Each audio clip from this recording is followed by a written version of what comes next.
আমি Shreya, co-founder of কিওরেক্স clinic. কিওরেক্স ক্লিনিকে আপনাদের সবাইকে জানাই স্বাগত। আজকে আমি কথা বলবো অটিজম নিয়ে।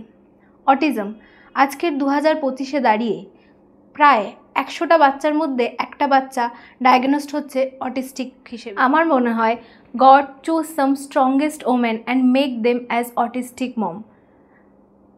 কেননা এই অটিস্টিক চাইল্ড ডায়াগনোস হওয়ার পরে সবাই প্রথমে যেটা করে মায়েদেরকে দোষারোপ করে এবং শুরু হয় একটা মায়েদের একটা স্ট্রাগল। এদের সেই স্ট্রাগলকে আরও সহজ করে দিতে আপনাদের পাশে আছে কিওরেক্স ক্লিনিক। এতদিন আপনারা বেশিরভাগ জায়গায় শুনে এসেছেন অটিস্টিক চাইল্ড কখনো ঠিক হয় না, এটা সারা জীবন আপনাদেরকে বয়ে নিয়ে যেতে হবে। আপনারা মেন্টালি সেভাবেই প্রিপেয়ার আপনাদের করা হয়েছে। কেননা কারণ এতদিন আপনারা যে ট্রিটমেন্টগুলো করিয়ে এসছেন সেগুলো কিন্তু সবই সিমটোমেটিক ট্রিটমেন্ট, মানে বাইরের থেকে ট্রিটমেন্ট। কিন্তু আসলে সমস্যাটা তো বাইরের নয়, সমস্যাটা বাচ্চাদের শরীরের ভেতরকার। সুতরাং ভেতরকার ট্রিটমেন্ট করতে গেলে কিন্তু আপনাকে শরীরের ভেতরে গিয়ে ট্রিটমেন্ট করতে হবে, শরীরের রুট কজ ট্রিটমেন্ট করতে হবে। সেই রুট কজ ট্রিটমেন্ট অফার করছে আপনাকে কিওরেক্স ক্লিনিক। দৌড়াদৌড়ি না করে সঠিক সমাধানের জন্য যোগাযোগ করুন কিওরেক্স ক্লিনিক। বিশদে জানতে স্ক্রিনে দেওয়া নাম্বারে যোগাযোগ করুন।